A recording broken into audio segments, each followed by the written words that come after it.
Hello, hello. Happy Tuesday. It is Time Block It Tuesday, you guys. This is my second episode. And I am excited because today is an awesome day. I have a loaded schedule full of calls, Zoom calls, and this live and my workout. And I have so many things going on today. I try to refrain from using the word busy because I think, oftentimes we glorify that word busy and we make it sound like it's so awesome to be busy and hustling and going from one thing to the next. And part of the reason I started this Time Block It coaching that I do was because I was constantly either in hustle so hard mode that the rest of my life was falling apart, was frantically going from one thing to the next with zero transition time. So, hey Darla, how's that going? What's up, EJ?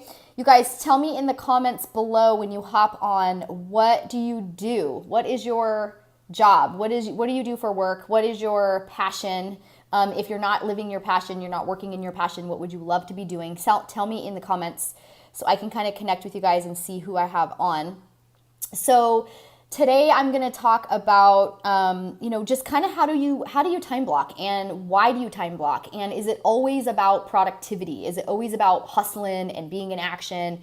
For a long time I thought it was. I thought, time blocking is for people that, they need to be more productive in their business. And while that's true, and while there are many people out there that do need time blocking in order to be more productive, in order to have more designated time where they're actually in action doing the things that they need to be doing, what I'm finding is there are a lot of entrepreneurs, a lot of home bosses, lady bosses who have the work thing pretty dialed in. They have no problem getting in action. They have no problem building their business, creating their income.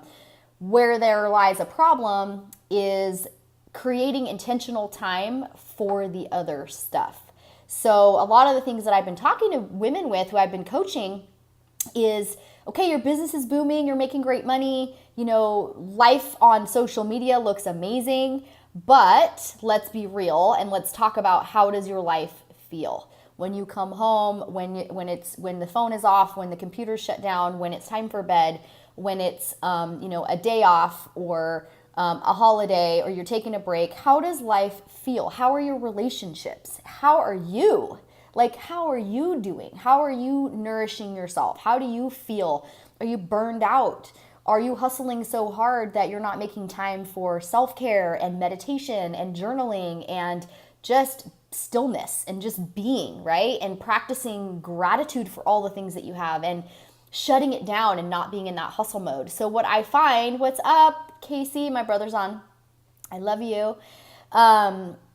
What I'm finding is that women, female entrepreneurs, we really need to work hard at slowing down and building in the time to slow down. And this is something that I had to teach myself. I shared my story last week on my live. And if you're joining me on the replay, please comment below and just say replay.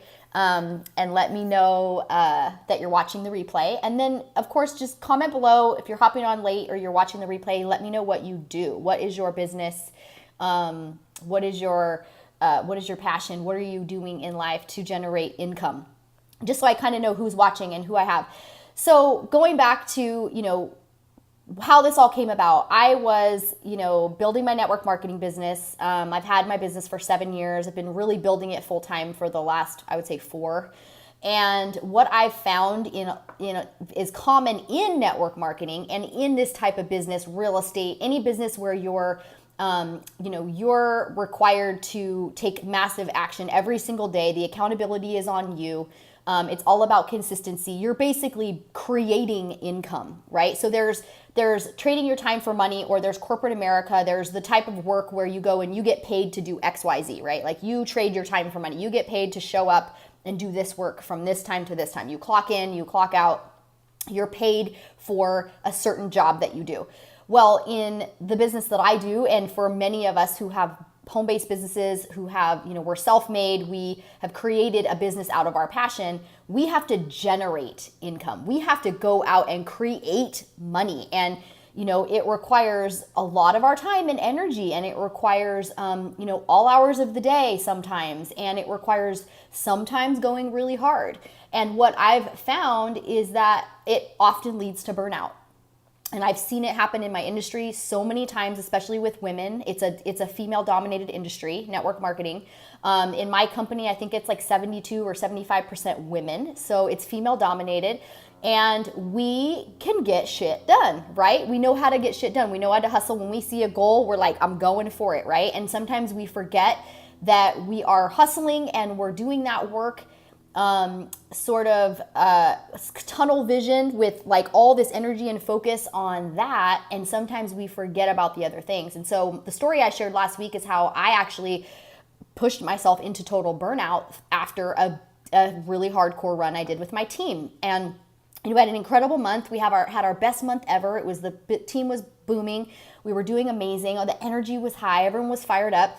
And I found myself at the end of that push totally burned out. Adrenal fatigue. I was exhausted. I broke out in this crazy rash that none of the doctors could explain. They had no idea what was going on. And it was adrenal fatigue. It was adrenal failure. My body was stressed. And, I call myself a high performer because I like to be in action. I like to perform. When there's a fire under my ass, I like to go hard. And I think it's common in people who are high performers who like to be in action. We typically like to say that we're good at multitasking, which I've now learned that that's not really a good thing. We tend to do that. We tend to go so hard that we end up burning out, and we don't rest until we crash and burn. And so this coaching program really was born from that burnout that I experienced. And it was born because I had to learn another way to be productive. I had to learn that, hey, you can't just go hardcore and then crash and burn and be passed out for a month and not be able to do anything. That's not sustainable. And so what I was seeing in my industry was a lot of people that were having great success in their business, but then there would come a time where all of a sudden they were like checked out, they were sick, they all of a sudden you weren't seeing them on social media as much, and they were dealing with different ailments, different things going on in their life. And, we don't even know all the things that were going on, but for a lot of people, relationships are suffering, and, our families are feeling like ignored, and our body, our self-care, our mind, all of those things have not been nurtured because we've been in that hustle mode. And so, hey, Brittany, what's up, girl? What I've been doing with this time blocking coaching is really teaching entrepreneurs, female entrepreneurs, how to really create ease and flow around it all. Because, let's be real, like everything isn't a priority, right? And sometimes we tend to say yes to things that aren't really things that need to be in our schedule. It requires a lot of discipline, and it requires a lot of setting boundaries and being able to say no to things that don't serve you. But you can't say no to things unless you know what your goals are. You can't say no to things unless you know exactly where you're going and you know what needs to be part of your day, what needs to be included in your life that's going to move you forward. And anything else doesn't belong in there right now, right? And so I think we oftentimes say yes to things because we feel bad, we feel out of obligation, we don't want to hurt someone's feelings. But at the end of the day, if we're not our best self and if we're not filling our cup, we eventually won't be able to serve other people and say yes to other people, right? So it's really about creating that balance, and yes, having the productive time where you're time blocking out work hours and you're in action, but also using time blocking to create space, empty space. So today was a perfect example. I have back-to-back calls today. I think it's like 8 or 9 calls I have today, Zoom calls. And so I'm working from home today. I'm in my comfy clothes. I'm just in that mode of I have calls all day. But what I did, and what I think a lot of people don't do, is I built in cushions in between my calls. So what a lot of people will do is they'll set up calls back to back to back to back, where one person's hopping on your Zoom line as the other person's ready to hop off, and they're putting them back to back. Now you can do that with maybe a couple in a row. But what happens when you do that is you don't give yourself transition time to energetically shift gears from one person to the next. So what I found was that, more isn't more always. Less is more, right? Less is more sometimes. And when you put so many people and you crunch so many people into a short period of time that you're more productive and you're getting more done in less time, but you're not totally focused and energetically with the person that you're connecting with or with the task at hand, then that's not being productive in my mind. So, I mean, I think everybody works differently, but for me, that just doesn't work. I need to say, hey, I just had a conversation with this person. Hi, Louisa.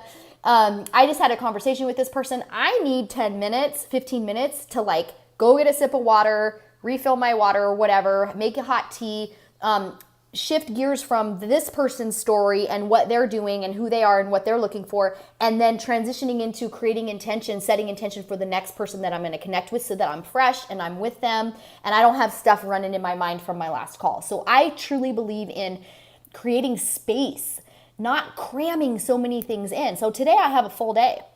I have a lot of stuff. If you looked at my schedule, you'd say, wow, you're cramming a lot of stuff in. But what people don't realize is that I have little cushions in there where like I had a couple calls this morning and then I had a little break for myself and I went and I ate and I had time to like recharge my phone and do the things that I need to do so that I'm not panicking and I'm not in like crazy mode. Oh my God, where's my headphones? Where's my charger? I need to, because things happen, right, with technology. In fact, I'm glad I set a cushion because I was just telling my husband before I hopped on here, my speaker is doing something funny on my phone and I have another set of headphones that I was using and they weren't working. You couldn't hear me.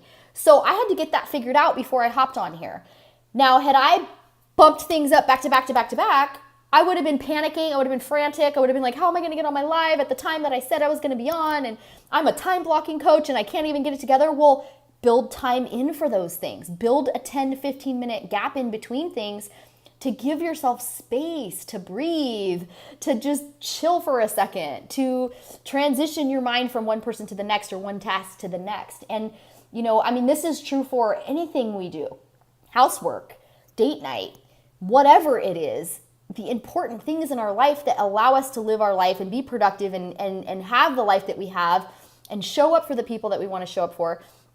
We need to treat all of those things with so much care, and I think when we get into that panic mode of like, I have to do more, I have to push, I got to go hard, it's just not sustainable. And who it doesn't serve is us. We're serving everyone else, but we're not serving ourselves. And we end up with an empty cup and we end up feeling resentful and we end up wondering why all of a sudden this doesn't feel good anymore. My passion doesn't feel good anymore because you're running yourself into the ground because you're not taking care of you. So time blocking is great for productivity. It's great for building your business. It's great for moving your dream, your vision to the next level, putting in action the things that you want to accomplish this year. It's really great for that. And actually, I want to talk about, I might do it on another live because my battery's low because I didn't get a whole lot of charge on my phone.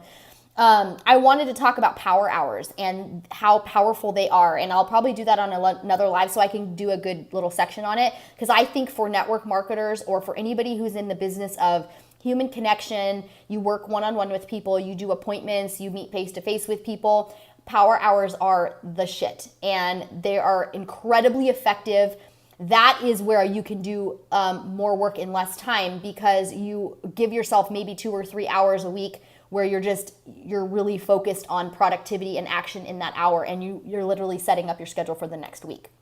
So that when you get to your next week, you already have appointments in there, you already feel good, your business is growing, you have things to do, you have action items, you have things you have to show up for. So anyway, what I was saying, getting back to what I was saying is that, time blocking is great. Anybody that has any business where you need to be more organized with your time. I just spoke to a girl, I don't know if she's still on, who has a lot of free time, and wants to really incorporate more self-care and meditation and things like that nurture her soul because she's already got a business that's successful. And does she want to still grow her business? Yes, but she really knows that she needs to take care of herself. And we need to time block that stuff, ladies. We need to put ourselves first and time block our morning routine. Time block time for you to drink your coffee and enjoy it, and enjoy every sip. I love my morning coffee. I make bulletproof coffee every morning, and I don't want to just sit there and slam my coffee before I get on my first call. I want to enjoy it. And there's something about nurturing your soul and your spirit and showing up for people as your best self when you really take the time to not be in a hurry. You take the time for yourself to get centered, to set intentions, and you have to time block it. If you're somebody who is go hard, you have a lot of things going on in your life, or you're easily distracted, You got to time block it, and you got to set yourself, specific times that you're doing certain things so that you can be with the task at hand and not be wishing you were elsewhere. It's something that moms are really, I hear a lot from moms is the mom guilt, right? Like, I'm playing with my kids, but I'm thinking about all the things I need to do, or I'm doing the things I need to do and I'm thinking about I should be playing with my kids. That is not the way to live, because you're constantly wishing you were somewhere else. You're never present with what you're doing, and you're never satisfied or happy about what you're doing because you're thinking you should be doing something else. So time blocking is awesome because there's a time and a place for everything that's important to you. And when you're doing that thing, you get to be with it because later today there's a time for this thing. There's time playing with the kids, or there's time with the husband, or there's whatever, right? It all has its place. And my time blocking, the way I use it is, I'm big on color coding. I like to have colors. I like to see at the end of the week, where did I spend my time, assessing how was my week? What happened this week? How many new clients did I sign up? Did I increase my income this week by the amount that I wanted to? How did this work? And then looking at that schedule and saying, where did I spend most of my time? If I didn't have the outcome that I wanted, let's look at the colors and see where was most of my time. And because it's one thing to time block and set it up and share it on social media and show like, hey, I'm organized, but it's another thing to do it. It's another thing to stick to your time blocks and actually say, I did that. At the end of the day, I feel good because I did that, and it's not always going to go as planned. There's going to be times where you move things around. I have whiteout. Sometimes I'll have to white things out. I'll have to move things around a little bit. But I would say 85-90% of the time, it's dialed. And there's a statistic that I heard Eric Worre, who's Network Marketing Pro, Eric Worre said, your productivity will go up 150% if you time block. And if you not just time block, but you actually stick to your time blocks and you actually follow it and you actually hold yourself accountable to the time blocks that you set. And when I heard that, I was like, sign me up. I am about to time block because I want to be productive, and I also want to nurture the areas of my life that matter the most to me, because at the end of the day, and I said this in a post, and I think I said this on my last one, at the end of the day, if your business is booming, good about it, and you look at your bank account and you're happy and you got the team and you got the tribe and you got all that going on, but there's other areas of your life that don't feel so good, then what are we doing it for? What are we doing it for if our kids feel like they don't have, special time with us? And I don't have kids, but I work with a lot of moms. Or what's the point if our husbands are like, yeah, we haven't had a date night in a while, or, gosh, I feel like you're always so checked out, or all we ever talk about is business, or, we don't have any connecting time. And sometimes they don't voice that, right? Sometimes something happens or things start going south and there isn't a conversation about it, but it's clear that things aren't working, right? And so you don't want to wait until things get to that place. You want to build it in and really make those things a priority, because the people in our life, that's what life's about, right? Is the people. At the end of our lives, it's the people and the experiences that we created. It's not our bank account. In pursuit of that bank account, in pursuit of that financial success, we have to also be loving on all those other areas, including ourselves. So that's my time block it chat for today. I'm going to talk next week about power hours and what my company calls blitzing. So we do team blitz days, we do team blitz hours, and it's basically a power hour. If you're in network marketing, this is absolutely something you should be incorporating. I'm going to speak on it next week. If you have questions about it, you can totally DM me and I'll be happy to chat with you. But anyway, I am here to help people get super organized and create more of what they want in their life and make room for all the important things, including themselves, and kick ass and be successful and love life at the same time. So I will see you guys next week. Thank you for joining me. At some point, I want to start bringing people on who have questions. So if you have questions, think about your questions and bring them to my live so I can bring you on and chat with you and answer your question. Because a lot of times if you have a question, it's probably something that someone else is thinking that they would love to know too. So don't be afraid to reach out and ask your questions.